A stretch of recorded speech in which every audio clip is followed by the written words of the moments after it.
Gimana ya biar pembicaraan di HP nggak bocor dan dihack orang? Enterprise Secure Messaging, chat, video call, voice, dan pembicaraan grup terjamin kerahasiaannya dengan sistem enterprise grade 2-layer security. Komandan, masuk. Lapor. Tolong diulangi, kurang jelas suaranya. Arus lalu lintas dipelancar pakai digital? Apa mungkin? Dengan touch to talk, walkie-talkie berbasis aplikasi untuk komunikasi antar tim lapangan tanpa batasan jarak.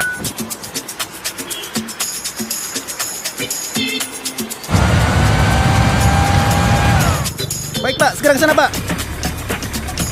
Bisa nggak ya dapetin notifikasi data geologi langsung di HP? IoT Smart Monitoring Sensors. Data BMKG dari banjir, gempa, gunung berapi bisa diakses mobile. Jadi bisa ditangani cepat dan tepat.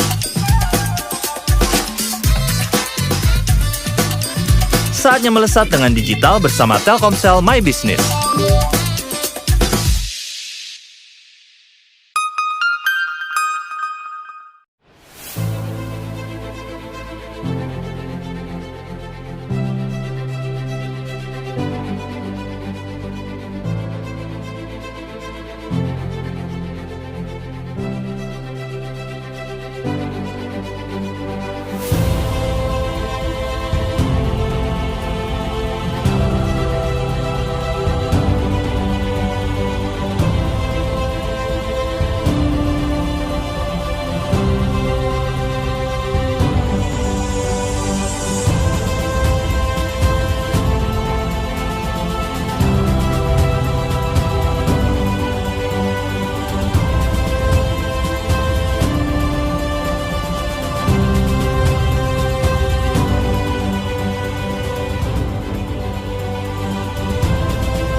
Daripada handphone kamu hanya diam tergeletak, kamu sudah coba belum menelpon teman lama dan menanyakan kabarnya? Halo Jaya. Lagi pusing soal toko. Pernah nggak bantu posting dagangan baru teman kamu? Pernah coba belanja untuk mereka yang penting buat kamu? Semoga Hari Merdeka di tahun yang sulit ini bukan hanya jadi slogan semata, tapi jadi titik pengingat untuk saling membantu apa yang kita bisa untuk sesama. Kami akan selalu ada bersama kamu dan handphonemu. Sedikit di sini, sedikit di sana, sebagai satu bangsa, satu Indonesia. Pagi, masker.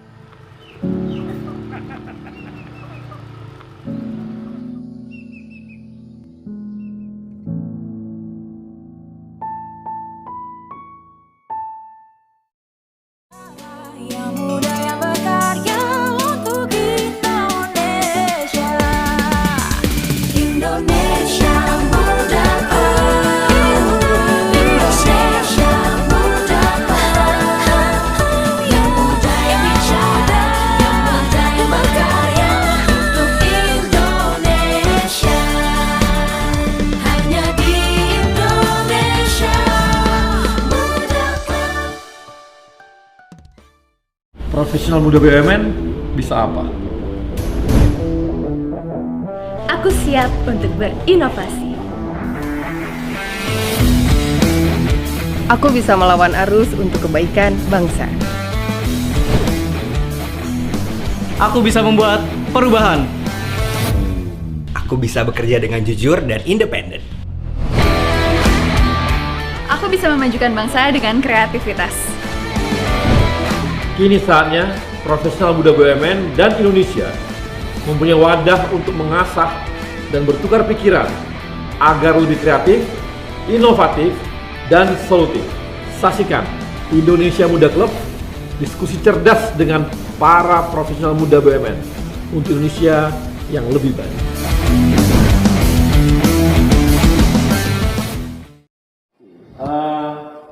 Teman-teman, karyawan di BUMN itu ada sekitar 1 juta orang lebih, ya. Dan tidak kurang ada 60% adalah teman-teman dari kaum milenial. Mereka adalah profesional muda untuk mencari sekian ratus ribu orang, di antara sekian ratus ribu orang ini, mencari mana yang berprestasi, mencari orang yang keren gitu ya, atau mencari orang yang punya dedikasi tinggi cukup sulit pastinya, apalagi dari ratusan ribu orang. Tapi kita hari ini mencoba mengilik dan mencari kawan-kawan kita milenial, profesional muda yang keren-keren tadi itu, dan kita akan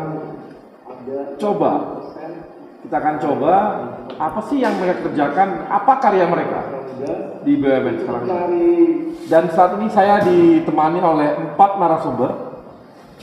Yang pertama ada Antonius Alexander Tigor.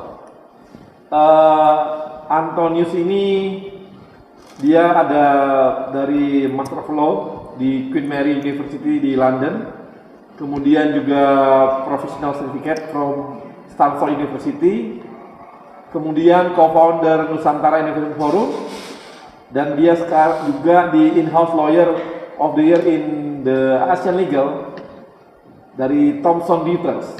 Nah, kemudian juga ada lagi yang lain, teman saya temannya juga, dan hadir di studio ada Amanda Juliaisa. Bang. Amanda ini adalah Wakil Bendara Umum Ikatan Alumni Program Habibie. Dia adalah juara pertama Humanitarian Project Contest Institute of Electrical and Electronics Engineers. Dia kerja di Telkom Indonesia. Kemudian, nah ini lagi nih, ada yang ketiga, Geta Adinda Kusumaningtyas. Sorry Bang. Geta kerja di Jasa Marga. Betul. Dialah CEO di Walmart Indonesia dan kuliahnya cukup sukses dengan predikat summa cum laude dari Master of Science Columbia University. Waduh, keren banget. Dan terakhir ada di online juga ada Yoga Pratama. Yoga adalah Indonesian Youth Ambassador, kemudian presentator Indonesian Renewable Energy Outlook di forum di Forum Paris. Oke. Tadi inilah sekelumit dari profil kawan-kawan kita. Nah, ini saya mau nanya langsung sama Geta. Geta, ini Anda dikuliahkan oleh perusahaan atau memang kuliah sendiri? LPDP, Bang. Oh, LPDP? Iya. Oh, dari LPDP? Iya, betul. Di S1-nya di mana? S1 saya di Telkom University, dulu namanya masih Institute Management Telkom. Oke, jadi dulu awalnya Telkom ya, kemudian masuk ke masuk ke Columbia. Iya, saya kerja dulu, saya sempat kerja di American Multinational Company, terus saya baru pindah ke Jasa Marga, terus saya cuti belajar. Oke. Baru kamu kok ke Jasa Marga? Jadi saya memang ambil jurusan yang relasinya kuat sama core bisnis Jasa Marga gitu. Oh gitu. Jadi di jurusan apa di sana? Construction Administration. Kalau di Indonesia familiarnya Project Management atau Construction Management. Oke. Jadi larinya ke sana ya. Makanya kamu ke Jasa Marga.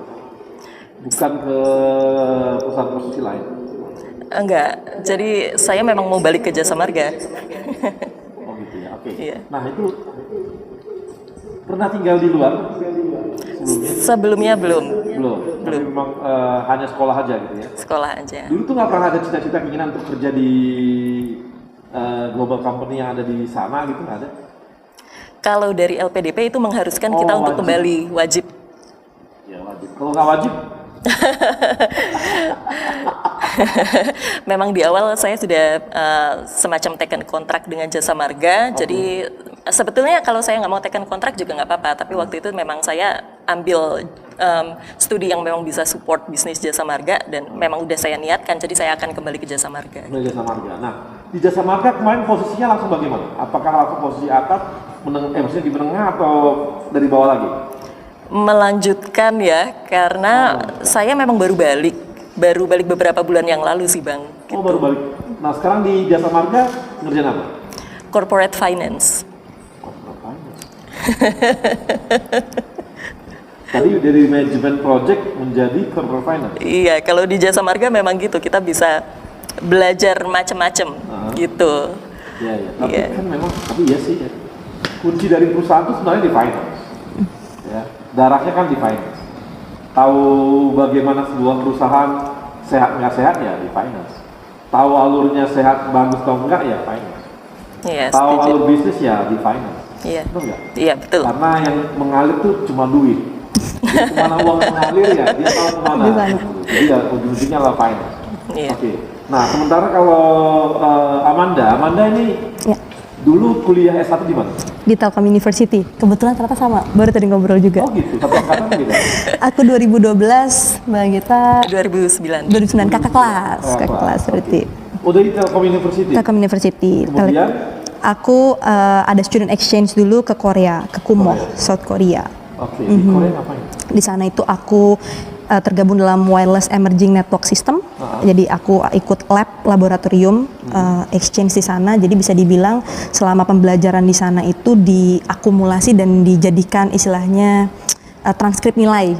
Jadi melanjutkan. Jadi waktu itu 3 tahun 3 bulan totalnya kita bisa tetap lulus gitu. Jadi student exchange waktu itu kebetulan aku bisa dibilang perdana tuh waktu itu berangkat. Jadi belum ada programnya, ucuk-ucuk kebetulan alhamdulillah kampus juga suportif ya.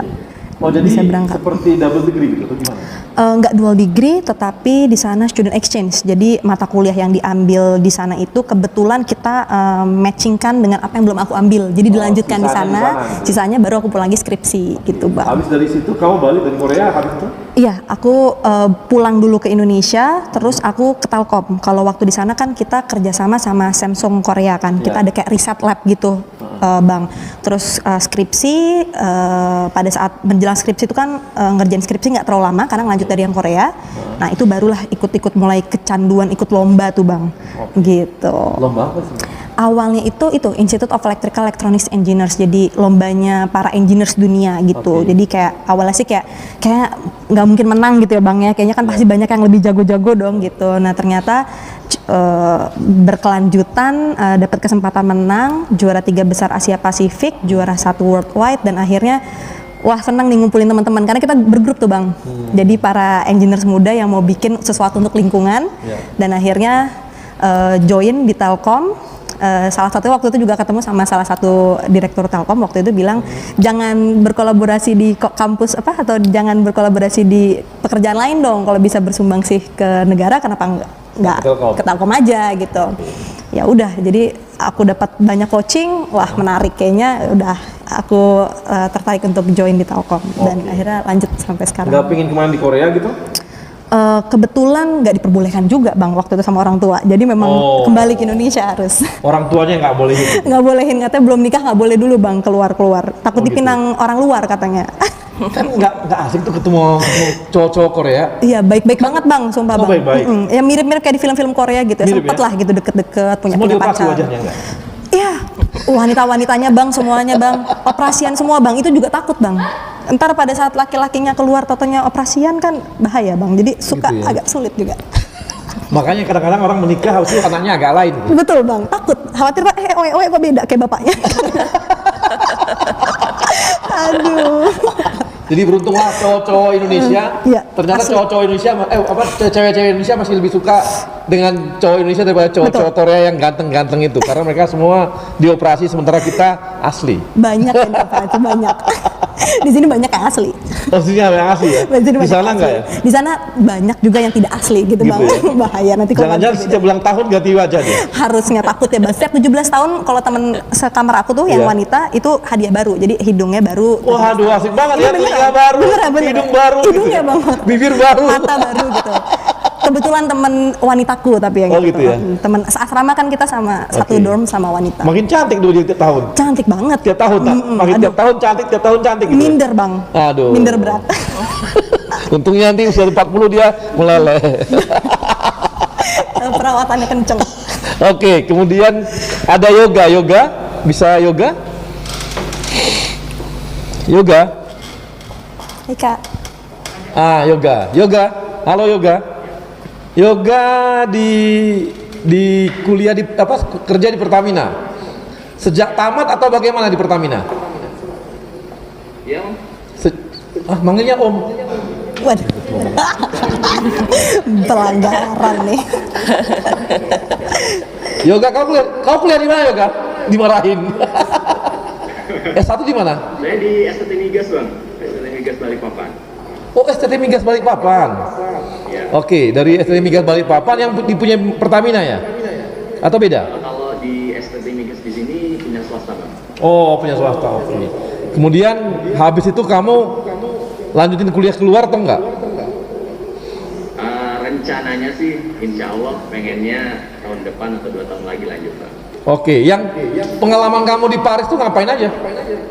Kok bisa tiba-tiba ke sana? Di Paris itu sebelumnya ada kompetisi dari Kementerian SDM.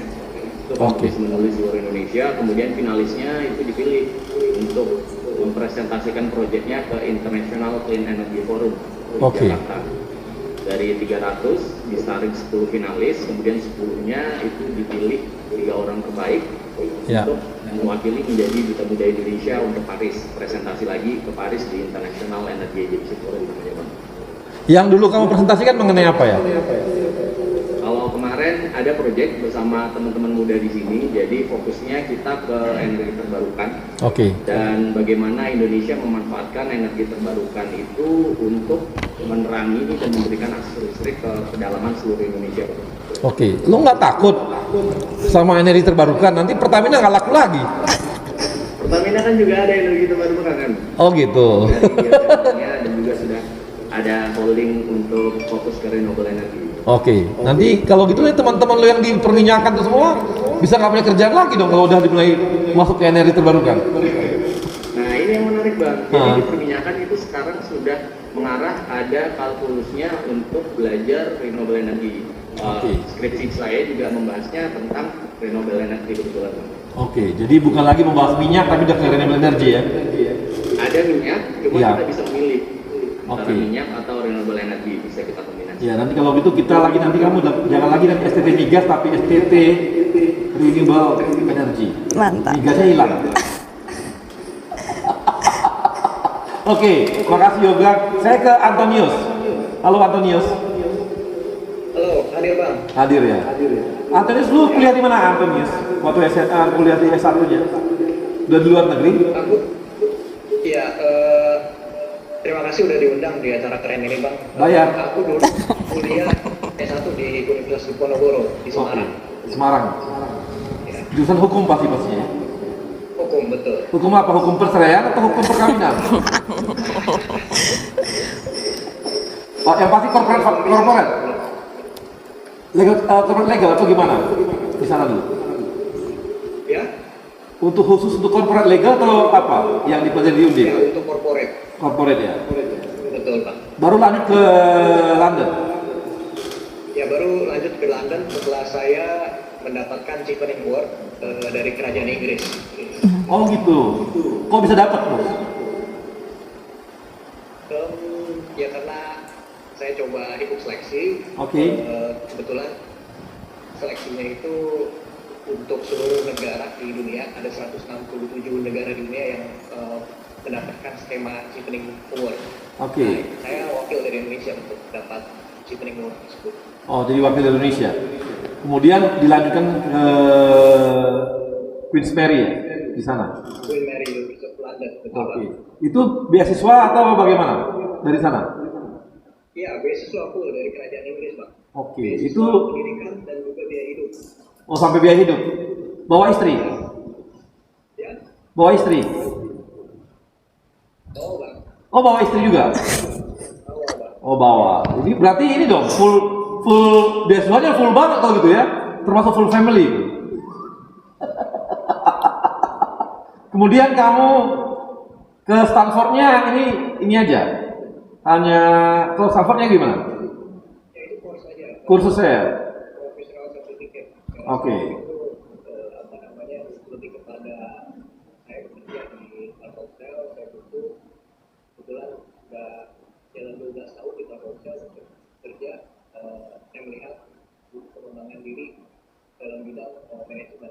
Oke. Oke, kamu kenapa nggak kerja di Inggris aja dulu? Ngapain harus ke Telkomsel? Oh, jatuh cinta duluan. Jatuh cinta sama cewek Telkomsel atau jatuh cinta sama Telkomselnya? Oh, sama Telkomselnya. Oke, makasih Antonius. Kita kawan-kawan tadi demikian tadi sekilas apa yang telah mereka kerjakan, apa prestasi mereka. Nanti kita akan bahas lebih jauh dan lebih mengulik lagi apa saja yang telah mereka lakukan di masing-masing BUMN-nya, data di perusahaannya, dan apa sih yang mereka karya-karya mereka yang ada di masing-masing BUMN-nya. Dan kita akan bahas setelah yang satu ini. Gimana ya biar pembicaraan di HP nggak bocor dan dihack orang? Enterprise Secure Messaging, chat, video call, voice, dan pembicaraan grup terjamin kerahasiaannya dengan sistem enterprise grade 2-layer security. Komandan, masuk. Lapor. Tolong diulangi, kurang jelas suaranya. Arus lalu lintas di pelancar pakai digital? Apa mungkin? Dengan touch to talk, walkie-talkie berbasis aplikasi untuk komunikasi antar tim lapangan tanpa batasan jarak.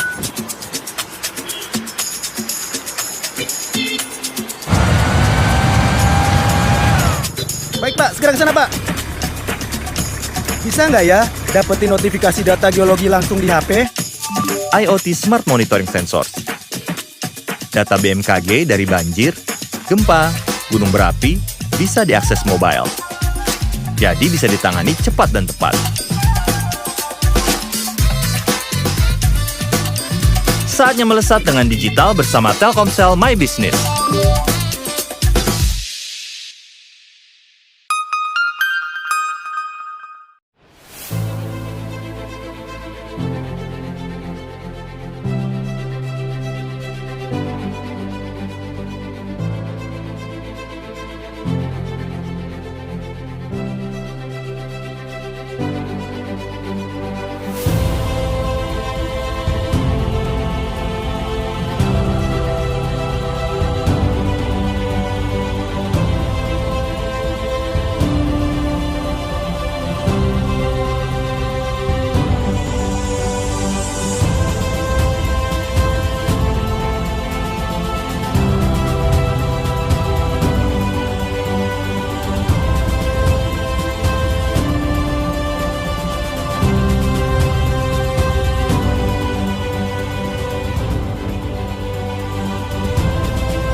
Daripada handphone kamu hanya diam tergeletak, kamu sudah coba belum menelpon teman lama dan menanyakan kabarnya? Halo Jaya. Lagi pusing soal toko. Pernah nggak bantu posting dagangan baru teman kamu? Pernah coba belanja untuk mereka yang penting buat kamu?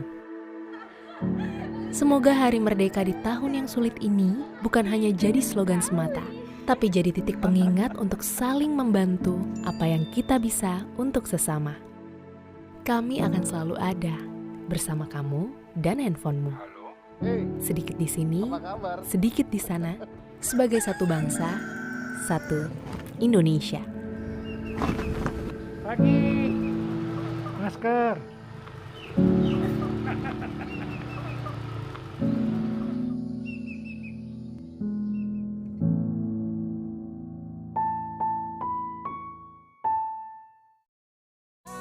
Yang muda yang berkarya untuk Indonesia. Indonesia merdeka. Indonesia merdeka. Yang muda yang bicara, yang muda yang berkarya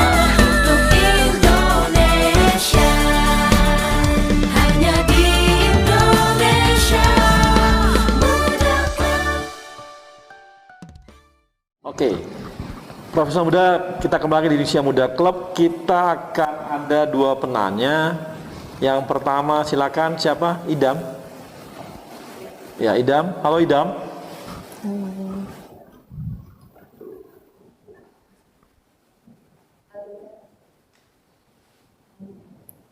Alika, silakan Alika, ada Alika. Terima kasih udah diberikan kesempatan untuk bertanya. Izin perkenalkan saya Alika. Mau bertanya, apa sih yang menjadi motivasi kakak-kakak untuk lebih mengutamakan pendidikan dan karir dibanding yang lainnya? Dan kapan kakak-kakak itu mulai sadar kalau pendidikan itu dan karir emang benar-benar penting? Oke, sekarang saya udah ya. Nah, ini bisa langsung ke Geta. Kenapa mengutamakan pendidikan dan karir daripada yang lain-lain? Daripada yang lain-lain gitu ya. Ya itu tadi saya udah sempat bilang sih, sebetulnya saya pursue pendidikan sampai ke Amerika itu mulainya dari niat yang kecil gitu. Saya ingin membukakan gerbang untuk orang-orang di sekitar saya gitu. Karena saya mau kasih lihat ke mereka, if I can do it, so you can do it too gitu. I'm not coming from a fancy background. I don't have what people call as privilege. I didn't go to international schools at Indonesia gitu. Tapi saya bisa, Anda juga bisa gitu. Orang-orang di sekitar saya pasti bisa itu. Sebenarnya sesimpel itu niatnya. Itu ya? Oke, itu jadi lebih kepada memberikan motivasi kepada orang-orang sekitar gitu ya. Iya. Oke. Iya, itu.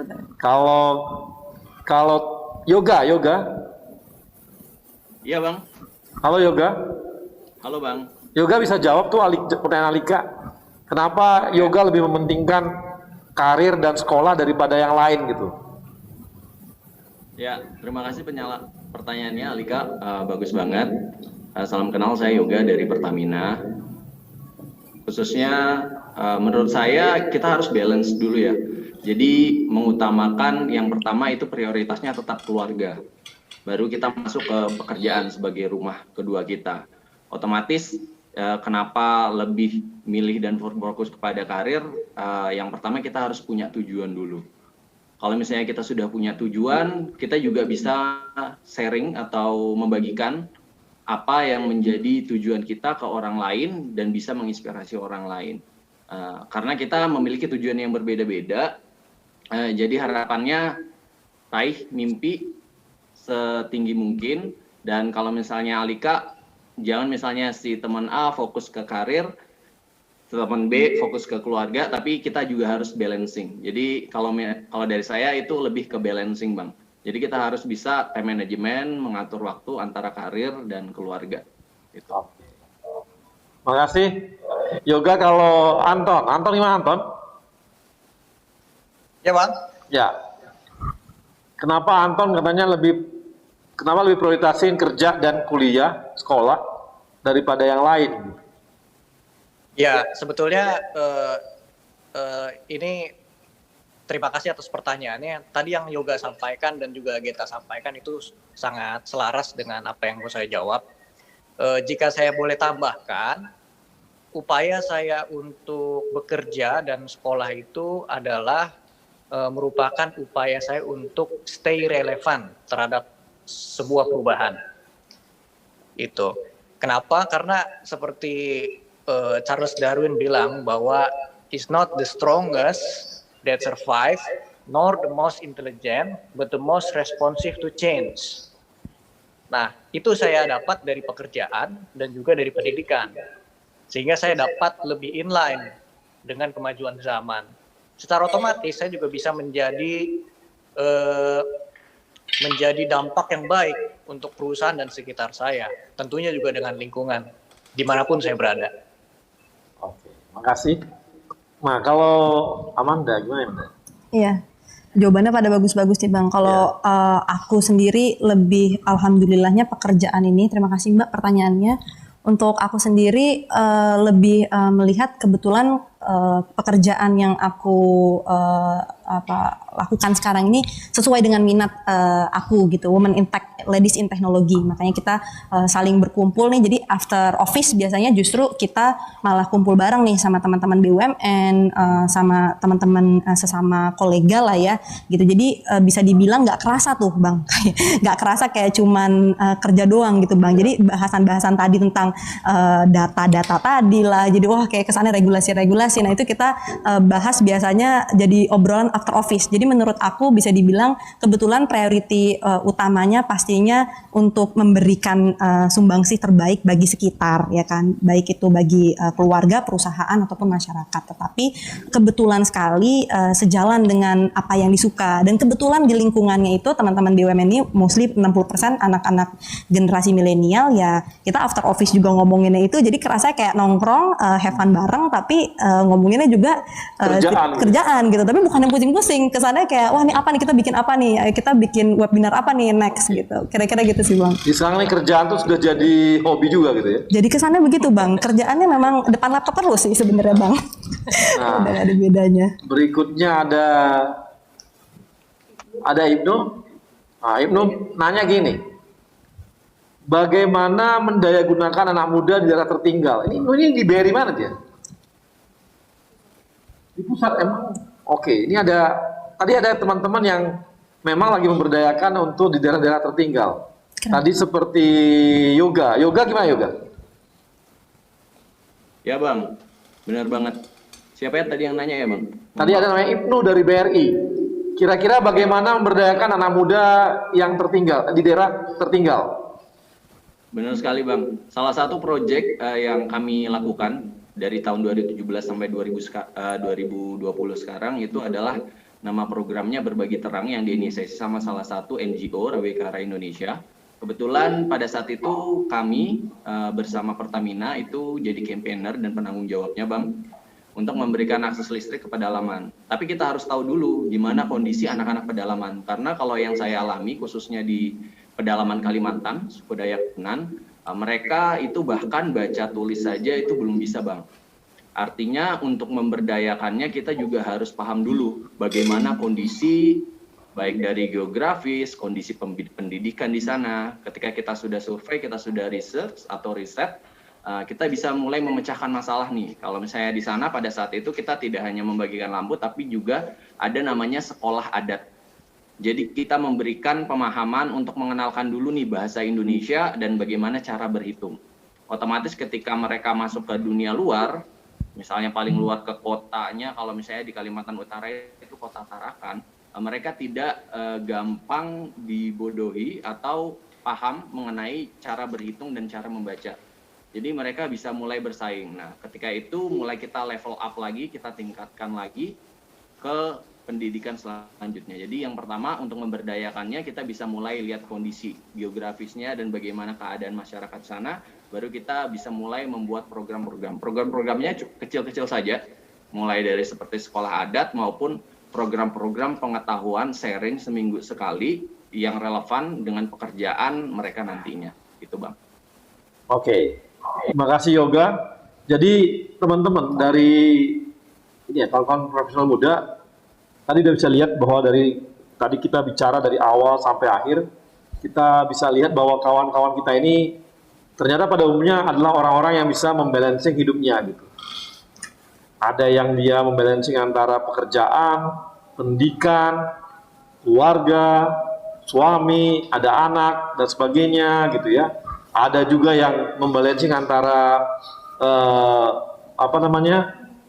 bisa membangun pertemanan komunitasnya, malah menghubungkan dengan pekerjaannya, diskusi-diskusinya pun berhubungan dengan pekerjaan, tapi itu mereka anggap bukan lagi sebuah pekerjaan itu bukan lagi sebuah beban gitu, tapi sebuah hobi bagi mereka, dan itu udah bagian dari hidup mereka gitu. Kemudian ada lagi kawan-kawan kita di samping mereka juga bekerja di pekerjaannya, kemudian mereka juga balancing dengan keluarga, balancing dengan pertemanan, atau malah ada juga yang malah punya ruang-ruang besar untuk mengabdi di masyarakat lepas dari pekerjaan intinya gitu. Jadi Ini banyak banget ya kita bisa dapatkan inspirasi-inspirasi dari kawan-kawan kita ini, dan yang hebat lagi mereka rata-rata adalah orang-orang yang spesifik dengan ilmunya gitu.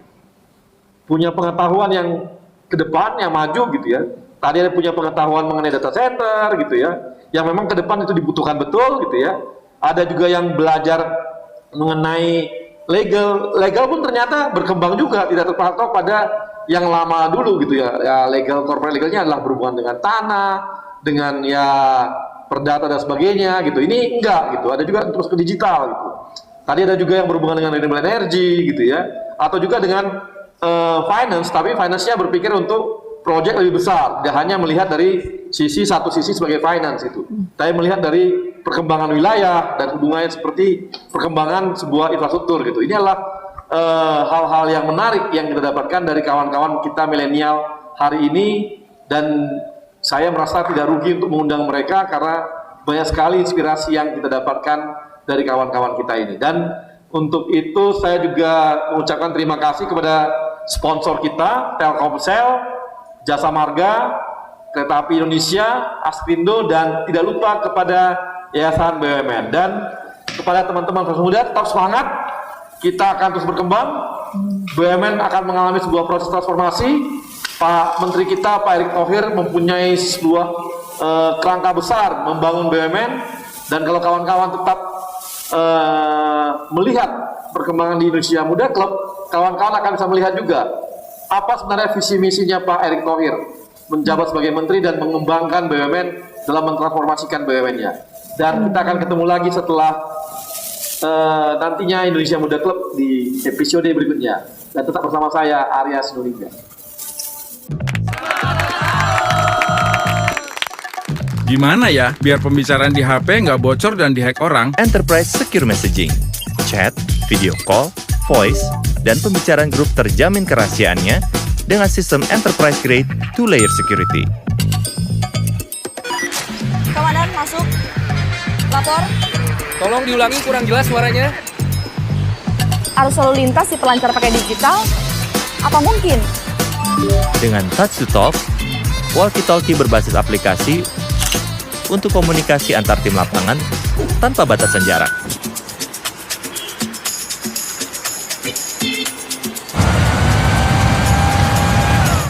Baik Pak, segera ke sana Pak. Bisa nggak ya dapetin notifikasi data geologi langsung di HP? IoT Smart Monitoring Sensors. Data BMKG dari banjir, gempa, gunung berapi bisa diakses mobile. Jadi bisa ditangani cepat dan tepat. Saatnya melesat dengan digital bersama Telkomsel My Business.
Daripada handphone kamu hanya diam tergeletak, kamu sudah coba belum menelpon teman lama dan menanyakan kabarnya?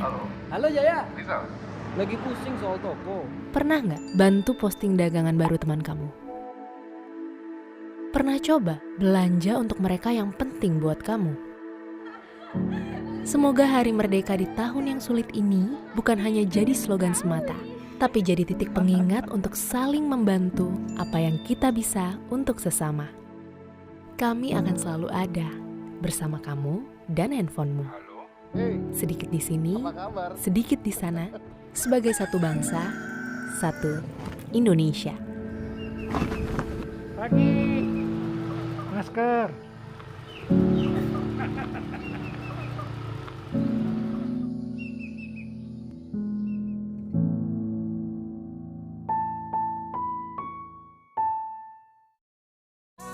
Yang muda yang berkarya untuk Indonesia. Indonesia muda, Indonesia muda,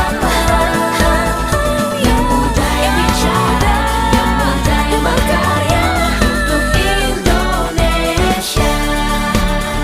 Hanya di Indonesia muda. Ya. Profesional muda, kita kembali lagi di Indonesia Muda Club dan saya mau ngobrol-ngobrol sama Geta nih. Get, ada sesuatu yang kamu bawa ke perusahaan kamu saat ini dari apa yang ada kamu capai di luar negeri? Kalau sejauh ini karena saya baru balik ya, Baru itu balik ya. tadi yang saya cerita saya baru sharing aja nih, Iya. sharing ke teman-teman tentang project management gitu kan, perbandingan project management di negara maju, Iya. terus apa yang bisa kita adopsi di Indonesia, apa yang bisa kita improve di sini gitu. Sama ya kalau saya sih sebenarnya my journey starts from such a simple wish sebenarnya Pak. Saya itu ke Amerika karena memang dari saya pingin sekolah ke luar negeri, tapi di satu sisi saya juga mikir saya seorang ibu, saya punya anak, gitu udah kan? punya anak? Udah punya anak. Udah banget, wajahnya masih muda banget. Iya. Udah punya anak berapa? Satu. Dari? Iya. Kenapa? Ya, nggak apa-apa. Dari satu suami. Ya, jadi saya seorang ibu, saya seorang istri, saya seorang kakak, adik, saudara, teman dari banyak orang gitu. Jadi saya keinginannya sekolah di Amerika itu sebetulnya pingin membukakan gerbang untuk mereka gitu. Saya pingin orang-orang di sekitar saya itu termotivasi, terinspirasi, terus mendapatkan informasi yang penting gitu. Nah, di Jasa Marga sini kamu dikasih ruang nggak sama manajemennya? Berani nggak dia jawab ya? Dengan apa yang kamu terima ilmu di luar, bawa ke ini, dikasih ruang nggak untuk sharing atau apa gitu? Iya, jadi sharing itu memang difasilitasi oleh Jasa Marga. Oke. Jadi ada webinar. Oh, dikasih Iya, ruang memang ya iya, sama mereka iya, ya? iya. Manajemennya terbuka banget dong gitu ya? Iya, betul. Sangat terbuka untuk itu ya? Iya. Ya, mudah-mudahan. Sekarang usia berapa? Saya usia, aduh saya lupa umur saya berapa ya? Gak dilarang ya nanya? 2 sekian. 2 sekian? 20 sekian. Oh gitu? Iya. Oh, muda sekali. Ini Pak Erik lagi nyari-nyari direktur loh. Direksi muda perempuan. Wah. Berani tarung nggak? Di endorse. Oke, makasih. Geta, saya ke Antonius. Anton? Ya Bang.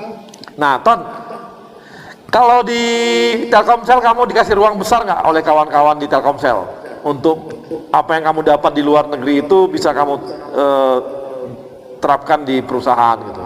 Karena banyak sekali perusahaan-perusahaan tidak memanfaatkan semaksimal mungkin apa yang talenta yang dimiliki oleh kawan-kawan gitu. Ya, saya cukup bersyukur karena para senior leaders di Telkomsel itu mampu melihat talenta yang ada dari luar gitu ya, Pak. Nah, saya diakomodir apa yang passion saya. Jadi saya banyak sekali dilibatkan dalam proyek-proyek strategis di Telkomsel maupun proyek-proyek yang kritikal sehingga secara langsung ilmu saya juga jadi terpakai gitu. Oke, jadi artinya ruangnya dikasih betul ya. Untuk sharing, untuk yang muda-muda atau yang senior-senior dikasih ruang juga nggak? Ya, betul, dikasih juga. Yang anak baru juga, yang junior juga semua dikasih. Jadi dikasih ruang betul oleh kawan-kawan Telkomsel ya. Nah, ada hal yang udah kamu terapkan nggak dari apa yang di ilmu kamu? Tadi sudah ya, yang mengatakan bahwa ilmu mengenai khususnya legal digital legal tuh bisa kamu terapkan di Telkomsel gitu ya? Iya. Jadi saya menerapkan perlindungan data, prinsip-prinsip perlindungan data di perusahaan saya terapkan juga. Lalu kita juga membantu menjadi mitra strategis untuk para bisnis unit di Telkomsel. Oke. Nah, di Telkomsel sendiri yang seperti kamu khusus untuk digital legalnya banyak nggak? Nah itu baru saya Pak. Oh, baru kamu? Iya. Nah, ini peluang bagi orang-orang yang orang legal di BUMN. Ternyata di Telkomsel baru 1 orang. Berarti ini karirnya untuk bisa naik cepat, bisa besar nih. Karena cuma 1 orang kan? Mau nggak mau cuma si Anton aja nih dikasih gaji besar. Ton, gaji kamu berapa Ton? Enggak, nggak perlu jawab. Amin. Nggak, ini artinya ada peluang-peluang besar ya, ada peluang-peluang bahwa kemampuan kita melihat tadi ya seperti tadi legal banyak, corporate legal banyak juga, tapi ternyata ada ruang yaitu namanya digital legal gitu, dan ini cukup menarik gitu, dan ternyata cuma 1 orang doang yang ambil di sana di Telkomsel sekarang, artinya ruangnya makin banyak dong ya, terbuka besar dong. Iya. Di Indonesia udah banyak nggak yang seperti kamu, Ton? Ada beberapa, cuman kalau dibandingkan dengan sektor lain seperti hukum kompetisi ataupun hukum tanah itu kan mereka lebih banyak. Jadi secara populasi itu masih sedikit sebetulnya. Secara populasi lebih sedikit ya. Jadi perlu banyak dilahirkan juga kalau gitu ya. Iya, apalagi sekarang kan everything is digital kan Bang. Ya, jadi betul. Harusnya kita ikut dalam konteks tersebut dan ikut serta dalam bidang hukum. Nah, ini kawan-kawan ya, teman-teman di masing-masing BUMN, ini ada ruang besar. Karena apa? Karena hampir semua BUMN saat ini masuk ke digital. Masuk ke digital. Banyak banget masuk ke digital. Mungkin ada juga kebutuhan legal untuk digital juga akan makin banyak gitu ke depannya. Benar nggak, Ton? Pasti. Karena pada saat ini kan jadi nggak hanya Telkomsel kan ruang-ruang itu jadinya gitu.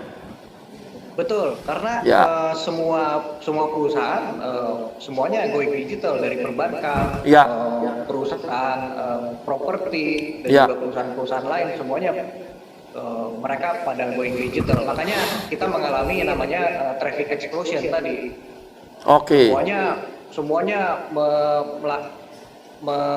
menggunakan teknologi terkini untuk tetap relevan terhadap perkembangan zaman, sehingga tetap menjadi pemain global serta mengantisipasi juga kan persaingan bisnis sekarang. Kalau enggak masuk ke digital, mereka akan mati. Ini artinya apa? Perbankan sendiri pun yang begitu besar gitu ya, BUMN kita, Bank Mandiri mungkin atau BRI atau BTN yang masuk digital, mau nggak mau memang butuh juga orang legal digital nih, digital legal yang memang, dan sangat jarang, ada ruang besar nih bagi kawan-kawan BUMN yang sekarang ini kerja di legal, ambil S2-nya digital legal aja, seperti Anton. Tanya aja sama Anton, ada di mana aja bisa kuliah yang cepat sehingga bisa nambah ilmu dan memberi ruang besar pada kawan-kawan. Oke Ton, makasih. Yoga. Ya, Yoga. Nah, Yoga sekarang tadi kan ngomong di hulu ya. Di produksi Pertamina gitu ya. Dan memang tadi kuliah fokus ke renewable energy. Nah, ini untuk kamu mengimplementasikan ataupun memberi ruang atau juga hal-hal yang berhubungan dengan renewable energy di Pertamina, di luar dari komunitas ada nggak yang kamu perjuangkan supaya kamu bisa berperan di sana gitu? Ya, sebelumnya kalau di Pertamina, alhamdulillah ruang-ruang itu juga cukup terbuka lebar banget. Kami juga bekerja sama dengan beberapa teman di katakan di bidang communication and relation. Jadi communication and relation sering sekali melibatkan kami ke dalam kegiatan-kegiatan eksternal maupun internal. Dalam kegiatan eksternal itu kita juga mengedukasi nggak hanya rekan-rekan internal dalam Pertamina, anak-anak milenial Pertamina, tapi rekan-rekan muda di luar. Salah satunya beberapa waktu lalu juga ikut ke salah satu proyek BBM Satu Harga di Kalimantan Tengah. kita juga mengedukasi anak-anak pedalaman mengenai tidak hanya Pertamina tapi juga renewable energy itu sendiri juga, Bang. Oke, ini saya mau informasikan juga mungkin ke Yoga juga ya. Kemarin baru disampaikan oleh Pak Erick Thohir, Pak Menteri kita, kalau sekarang ada transformasi energi. Betul. Sekarang Pertamina itu diminta menghitung kapan kira-kira energi fosil itu akan habis. Harus diperkirakan kapan habis dan kapan proses-proses mulai renewable energy akan masuk. Kita akan punya 3 itu, sekarang nanti ketiganya tahapannya. Ada yang namanya energi fosil, kemudian ada yang pakai EV battery, Pertamina juga masuk. Yang ketiga ada yang namanya masuk ke renewable energy. Apalagi kabarnya di Thailand itu saya lupa, kalau energi solar itu sekarang sudah harganya sangat murah, lebih murah daripada yang dijual oleh kawan-kawan PLN. Betul sekali, Bang. Benar nggak, Yoga? Bahkan pada saat saya ke Paris itu juga mengunjungi salah satu perusahaan, kalau di sana disebut BUMN-nya juga, namanya itu EDF atau bahasa Prancisnya Electricité de France. Ya. Itu salah satu perusahaan penghasil, mungkin sekarang tahun lalu dia 75% nuklir, tapi di 2025 dia akan meningkatkan fokusnya ke 50% renewable energy dan 50% nuklir. Artinya apa? Perusahaan-perusahaan di level dunia ini juga sudah melihat potensi renewable energy. Bahkan di Perancis pun itu sudah diterapkan ke mobil-mobil. Kalau misalnya di Indonesia ada Gojek atau GrabCar, di sana juga ada, Bang, EV vehicle-nya yang bisa disewa langsung oleh masyarakat di Perancis dan khususnya di Kota Paris. Karena di Kota Paris juga salah satu dimulainya Paris Agreement atau perjanjian Paris yang berfokus untuk mengurangi emisi global dan perbanyak penggunaan renewable energy. Ya, ini memang apalagi kan sekarang gini ya. Dulu kan orang pengen baterainya cepat diisi gitu ya. Jadi kecepatan energi baterai cepat. Tapi ternyata sekarang dengan nyewain baterai bisa 12 jam pun nggak apa-apa kan. Artinya bahannya nggak perlu sampai teknologi tinggi. Ini di Cina juga terjadi nih. Kabarnya begitu kan? Betul, Bang. Bahkan di Autoliv pada saat kami site visit bersama teman-teman Kementerian SDM, mereka sudah mengembangkan kalau biasanya electric vehicle itu di charge 12 jam atau 6 jam, mereka sudah menyiapkan untuk di charge bersaing untuk tenaga fosil yaitu hanya 3 detik sampai 2 detik, Bang. Sudah di charge. Iya. Kamu nggak pengen pindah karena perusahaannya Pertamina yang ngurusin itu? Insya Allah, Bang. Insya Allah. Iya, karena nanti Inalum akan joint venture dengan Pertamina. Buat itu. Kenapa, Bang? Ada Inalum. Oh iya. Main ID akan joint venture dengan Pertamina bikin EV battery tadi gitu. Betul, Bang. Kamu minta pindah aja sekarang, cepet-cepet. Iya. Yok, kamu minta pindah aja sama bos kamu. Pindah ke renewable energy gitu. Atau ke EV battery. Daripada di migas mulu. Iya, Bang. Betul, Bang. Insya Allah, Bang. Karena di Pertamina juga sudah dibentuk holding untuk salah satu di holding renewable energy, Bang. Itu juga salah satu fokusnya Pertamina untuk mengembangkan renewable energy khususnya di Indonesia. Ya, ini juga bagi teman-teman di Pertamina atau yang lainnya atau di PLN, ruang kita sangat besar untuk masuk ke renewable energy dan EV battery sekarang ini. Dan ini peluangnya untuk anak-anak muda BUMN untuk masuk ke sana juga. Karena ini membutuhkan orang-orang yang paham atau juga orang-orang yang mau bekerja. Ini kawan-kawan milenial yang bisa masuk. Karena ini kabarnya kita sudah bekerja sama dengan China dan Korea untuk membuat EV battery.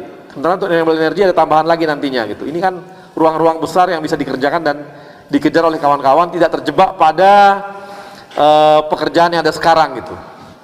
Karena kita akan berpindah ke renewable energy dan ke EV battery. Dan akan melupakan energi fosil, kan lebih sehat dan lebih bagus gitu. Ya nggak, Yoga? Nanti saya minta ngomong sama bos kamu deh, supaya kamu dipindahkan. Lu kok saya ngomong ya? Sorry, Yok, ini bercanda doang nih. Oke, nah ini dengan Amanda ini nah ini tadi ada hubungannya juga nggak sih? Ada humanitarian project contest ada. Jadi kebetulan humanitarian project contestnya itu kita bangun untuk di rural area, Bang. Rural area waktu itu di Pulau Mapor. Lalu yang kedua kita bikin di Wonogiri gitu Pak, waktu pada saat di sana kita bikin wireless sensor network. Nah wireless sensor network itu pilot project, jadi kita membantu para nelayan bagaimana kira-kira melihat presisi waktu itu kira-kira yang banyak ikan itu di mana gitu. Nah itu pakai digital image processing saat itu, karena waktu itu aku ngambil penjurusan tentang image processing, tentang signaling. Jadi di telekomunikasi ada network, transmisi dan juga signaling. Aku ambil di signaling. Lalu di sana menarik tuh untuk di develop bareng, dan kebetulan di rural area ya pastinya tadi ya energinya terbatas gitu, makanya kita pakai panel surya, dan di setiap proyek kita bikin inisiasinya itu adalah selalu ada panel suryanya Bang, karena bisa dibilang kebutuhan listrik di setiap masyarakat itu pastinya masih sangat amat dibutuhkan, dan pada saat di sana kita bawakan panel suryanya, kita bikin approach untuk wireless sensor networknya, jadi menarik sebenarnya. Tetapi kalau untuk sampai pengumpulan data belum tuh, sampai kita encourage tarik data untuk masuk ke cloud dan sedemikian rupa belum, karena waktu awal pilot project. Dan mungkin ya menariknya belajar apa yang bisa ditarik ke Indonesia adalah pada saat kita harus mempresentkan di depan 120 negara begitu kan. Kita mempresentkan project kita di sana ada teman-teman Oxford, Harvard, pastinya kan dari top university di Amerika, dan kita dari Indonesia nih ceritanya nih, negara berkembang jauh di sana ceritanya gitu. Jadi pada saat kita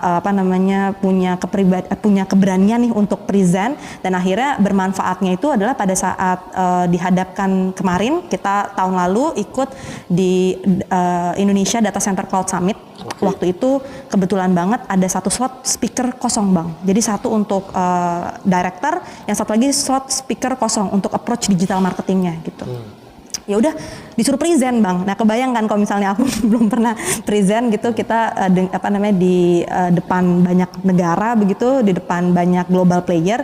Nah di sana alhamdulillah dikasih kesempatan untuk untuk present tentang bagaimana kekuatan data center dan infrastruktur di Telkom, bagaimana kita punya rencana hyperscale data center saat itu, dan sampai akhirnya tahun ini akan diadakan secara virtual.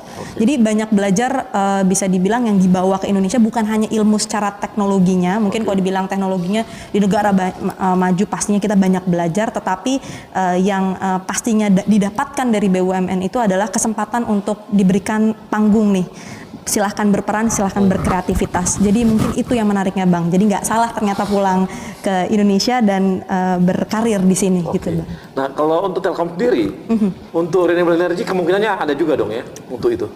Pastinya ada beberapa yang saat ini kok untuk power ya, ada PUI-nya. Jadi setiap kali untuk data center begitu Bang, memang ada angka-angka tertentu yang memang harus di-approach untuk sebagai standarnya. Jadi green data center begitu Bang. Jadi ada ada sebuah teknis angka yang memang harus dapatkan agar dapat sertifikat green data center, karena itu lagi menarik banget juga buat mereka. Saya nggak mau data centernya belum green energy nih gitu. Jadi ngarahnya ke sana juga ya, green energy. Betul, tetap green energy dibutuhkan banget. Besar nggak power yang dibutuhkan untuk data center? Pasti untuk hyperscale data center pasti luar biasa besar, makanya tadi approach-nya kita ambilnya eco. Jadi untuk environment-nya harus evolve, lalu harus ramah lingkungan begitu. Jadi ada konsep eco yang memang konsep yang memang harus ditanamkan di data center itu. Jadi menjadi berbeda tetapi tetap nuansa Indonesia, tapi tetap ramah lingkungan begitu Bang. Oke, makasih Amanda. Ini adalah, coba deh dengerin dari tadi semua itu kawan-kawan kita ini cukup spesifik apa yang mereka punya, menarik betul apa yang mereka punya, dan memberikan inspirasi juga apa sih yang mau kita kerjakan ke depan gitu ya. Dan kawan-kawan ini cukup bisa memberikan inspirasi kita, dan nanti kita akan gali lebih jauh dengan kawan-kawan kita 4 orang ini, anak-anak milenial kita masih muda walaupun usia masih di bawah 30 tapi udah punya anak 1. Loh, apa hubungannya ya? Ada hubungannya ya? Ada hubungannya. Dan kita akan kembali setelah yang satu ini.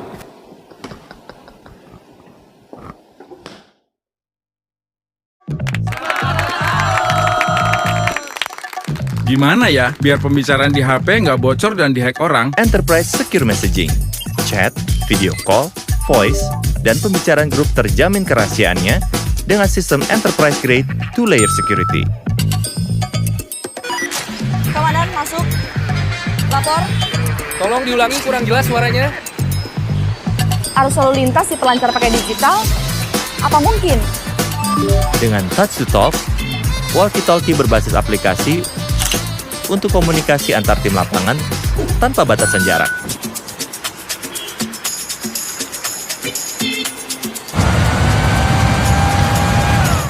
Baik Pak, segera ke sana Pak. Bisa nggak ya dapetin notifikasi data geologi langsung di HP? IoT Smart Monitoring Sensors. Data BMKG dari banjir, gempa, gunung berapi bisa diakses mobile. Jadi bisa ditangani cepat dan tepat. Saatnya melesat dengan digital bersama Telkomsel My Business.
Daripada handphone kamu hanya diam tergeletak, kamu sudah coba belum menelpon teman lama dan menanyakan kabarnya?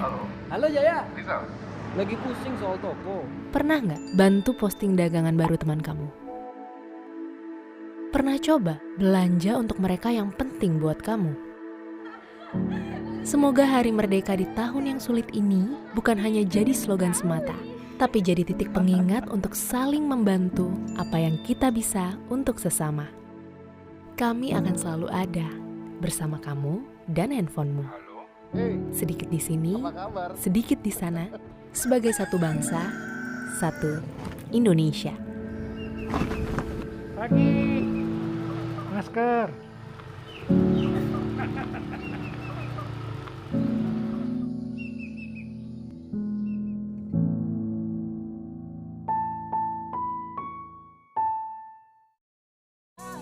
Yang muda yang berkarya untuk Indonesia. Indonesia mudaku. Indonesia mudaku. Yang muda yang bicara, yang muda yang berkarya untuk Indonesia. Hanya di Indonesia mudaku. Oke, Profesor Muda, kita kembali di Indonesia Muda Club. Kita akan ada dua penanya. Yang pertama silakan, siapa? Idam. Ya, Idam. Halo Idam.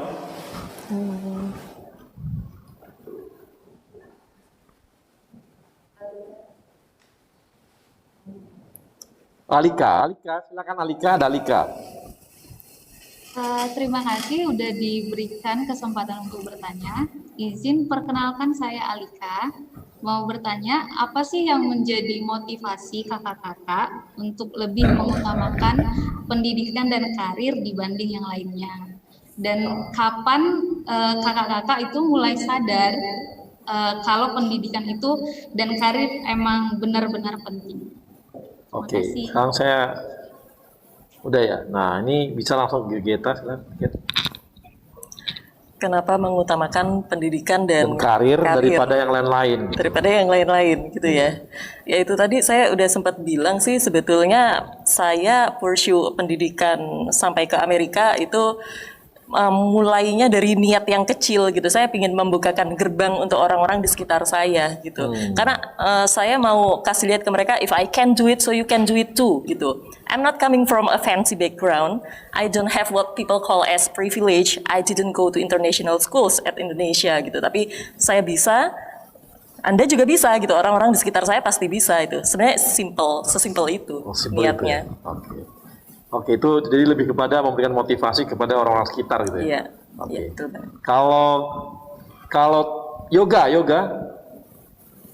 Iya Bang. Halo Yoga. Halo Bang. Yoga bisa jawab tuh pertanyaan Alika. Kenapa Yoga lebih mementingkan karir dan sekolah daripada yang lain gitu? Ya, terima kasih pertanyaannya Alika, bagus banget. Salam kenal, saya Yoga dari Pertamina. Khususnya menurut saya kita harus balance dulu ya. Jadi mengutamakan yang pertama itu prioritasnya tetap keluarga. Baru kita masuk ke pekerjaan sebagai rumah kedua kita. Otomatis kenapa lebih milih dan fokus kepada karir? Yang pertama kita harus punya tujuan dulu. Kalau misalnya kita sudah punya tujuan, kita juga bisa sharing atau membagikan apa yang menjadi tujuan kita ke orang lain dan bisa menginspirasi orang lain. Karena kita memiliki tujuan yang berbeda-beda, jadi harapannya raih mimpi setinggi mungkin. Dan kalau misalnya Alika, jangan misalnya si teman A fokus ke karir, teman B fokus ke keluarga, tapi kita juga harus balancing. Jadi kalau dari saya itu lebih ke balancing Bang. Jadi kita harus bisa time management, mengatur waktu antara karir dan keluarga. Gitu. Makasih. Yoga, kalau Anton gimana Anton? Ya Bang. Ya. Kenapa Anton katanya lebih prioritasin kerja dan kuliah, sekolah daripada yang lain? Ya, sebetulnya ini terima kasih atas pertanyaannya. Tadi yang Yoga sampaikan dan juga Geta sampaikan itu sangat selaras dengan apa yang mau saya jawab. Jika saya boleh tambahkan, upaya saya untuk bekerja dan sekolah itu adalah merupakan upaya saya untuk stay relevan terhadap sebuah perubahan. Itu. Kenapa? Karena seperti Charles Darwin bilang bahwa it's not the strongest that survive, nor the most intelligent, but the most responsive to change. Nah, itu saya dapat dari pekerjaan dan juga dari pendidikan. Sehingga saya dapat lebih inline dengan kemajuan zaman. Secara otomatis saya juga bisa menjadi dampak yang baik untuk perusahaan dan sekitar saya. Tentunya juga dengan lingkungan, dimanapun saya berada. Oke, makasih. Nah, kalau Amanda gimana? Iya, jawabannya pada bagus-bagus nih Bang. Kalau aku sendiri lebih alhamdulillahnya pekerjaan ini, terima kasih Mbak pertanyaannya.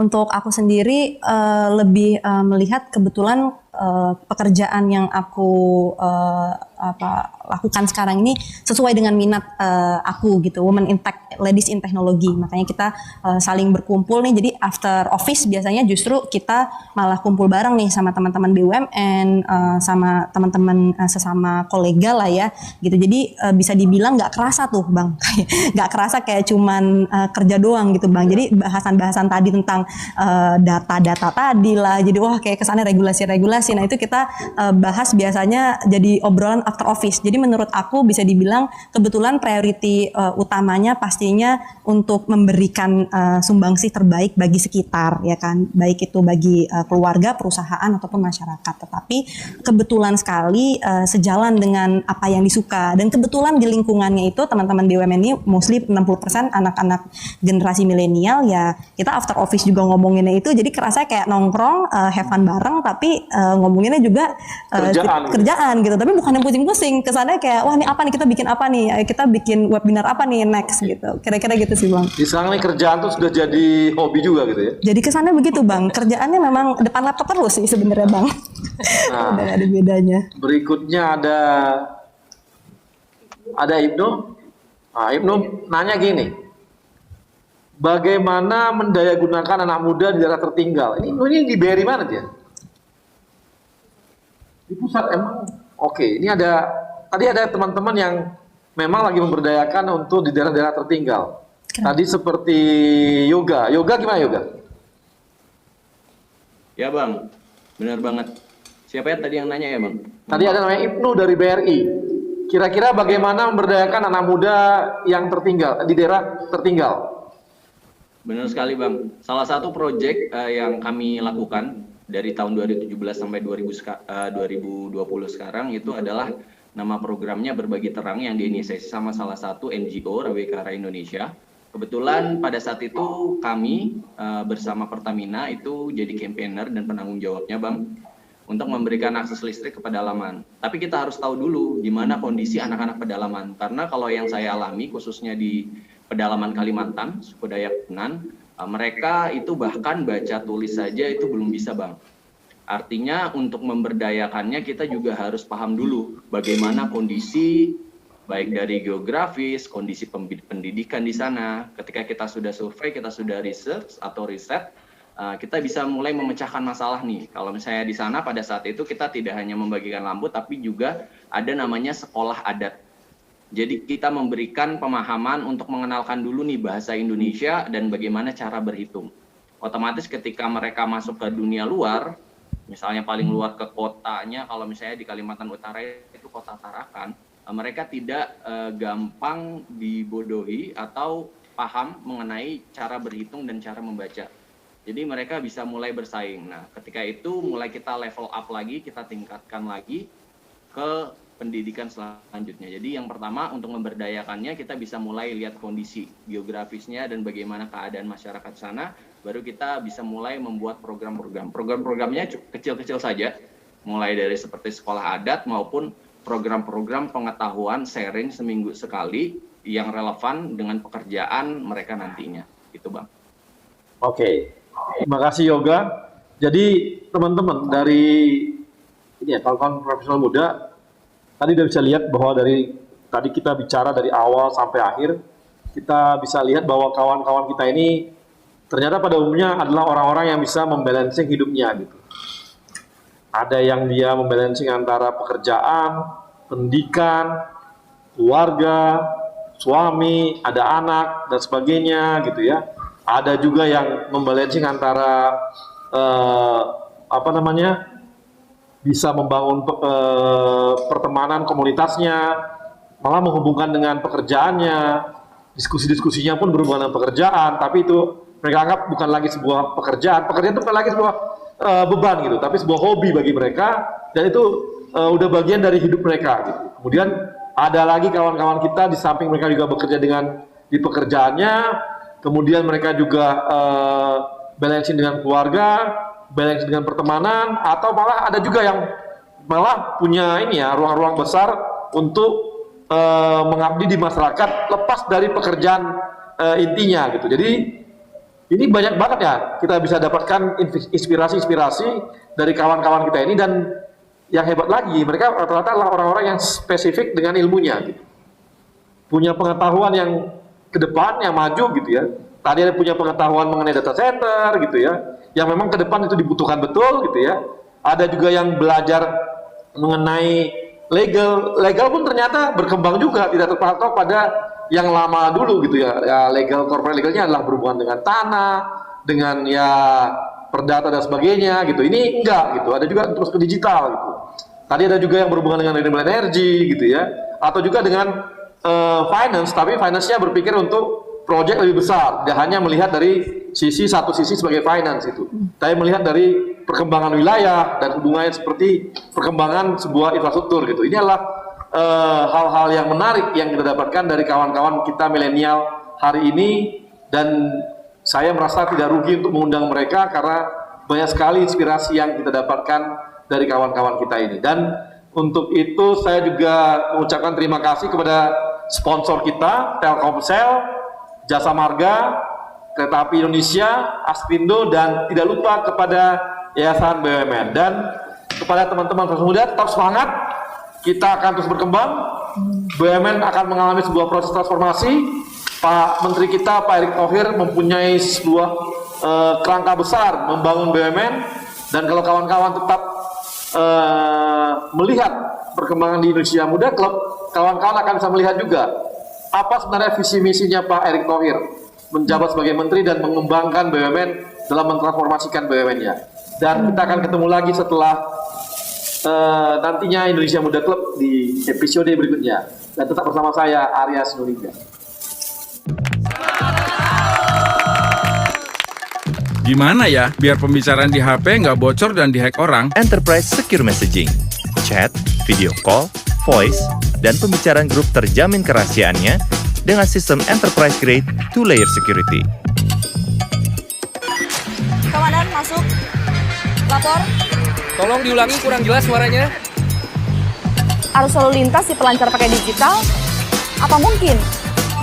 Dengan touch to talk, walkie-talkie berbasis aplikasi untuk komunikasi antar tim lapangan tanpa batasan jarak.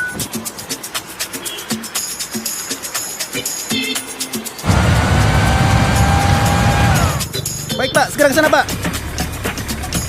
Bisa nggak ya dapetin notifikasi data geologi langsung di HP? IoT Smart Monitoring Sensors.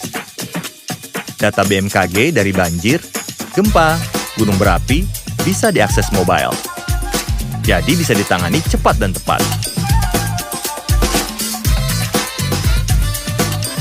Saatnya melesat dengan digital bersama Telkomsel My Business.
Daripada handphone kamu hanya diam tergeletak, kamu sudah coba belum menelpon teman lama dan menanyakan kabarnya? Halo Jaya. Bisa. Lagi pusing soal toko. Pernah nggak bantu posting dagangan baru teman kamu? Pernah coba belanja untuk mereka yang penting buat kamu? Semoga Hari Merdeka di tahun yang sulit ini bukan hanya jadi slogan semata, tapi jadi titik pengingat untuk saling membantu apa yang kita bisa untuk sesama. Kami akan selalu ada bersama kamu dan handphonemu. Sedikit di sini, sedikit di sana, sebagai satu bangsa, satu Indonesia. Pagi, masker.